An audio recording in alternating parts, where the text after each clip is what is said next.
Hello बच्चों, let's read the question. The question says, in the shown arrangement of ideal pulleys and string, if 2 kg block is just about to slide, if coefficient of friction between the 2 kg block and the surface is mu equal to 4/7, then the value of m1 is. So इस question में हमारा की concept है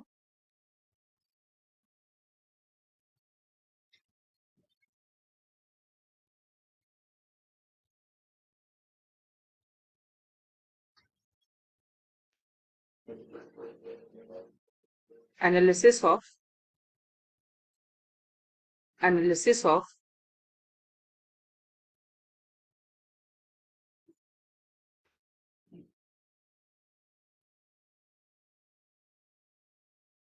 friction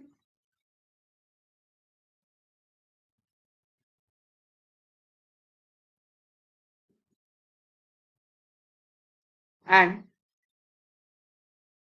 tension forces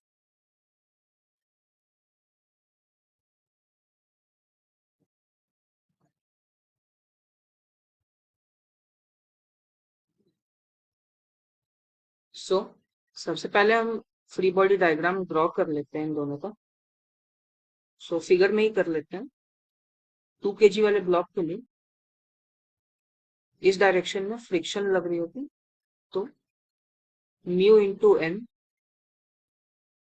इस direction में T cos theta,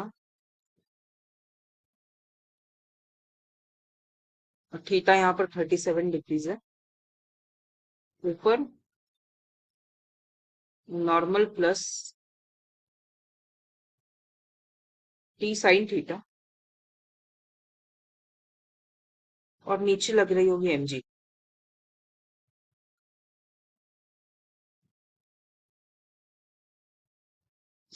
और M की value हमारे पास 2 दी हुई है। M1 वाले ब्लॉक के लिए लिख लेते हैं, नीचे लग रही होगी M1G, और ऊपर के लिए स्ट्रिंग में टेंशन T है, यहाँ भी टेंशन T है, यहाँ भी T है, सो यहाँ पर टेंशन आ जाएगा 2T। सो अब हमारे पास सारी वैल्यूज आ गई है, तो इक्वेशंस लिख लेते हैं। तो फर्स्टली 2 kg वाले ब्लॉक के लिए वर्टिकल डायरेक्शन में होगा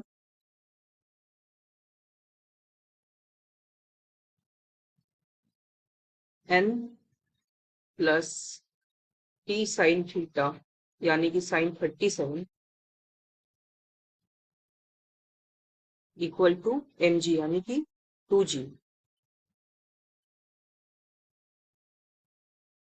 इसको आगे सॉल्व करते हैं, तो n प्लस साइन 37, तो साइन 37 की वैल्यू हो जाएगी 3/5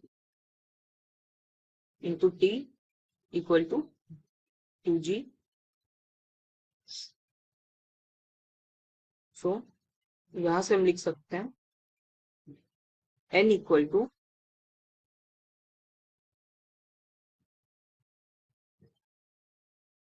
10g minus 3t/5।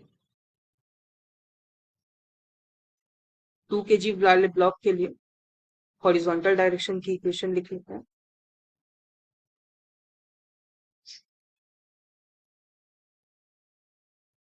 t cos theta equal to mu into N. So t into cos 37 equal to mu की वैल्यू हमारे पास दी हुई है 4/7 इंटू एन, एन दिया हुआ है, एन हमने निकाला है 10g माइनस 3t/5।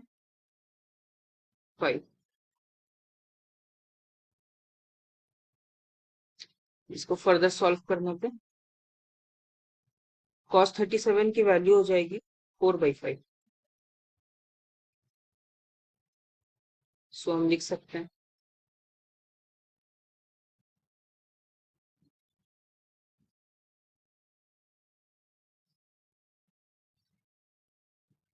अब यहाँ पर कुछ टर्म्स कैंसिल आउट हो जाएगी, जैसे ये 4 और 4, 5 और 5।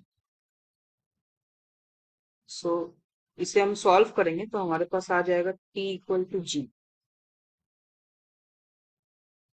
सो m1 जो मास है उसके लिए इक्वेशन लिख लेते हैं। ये आ जाएगा m1g इक्वल टू 2t।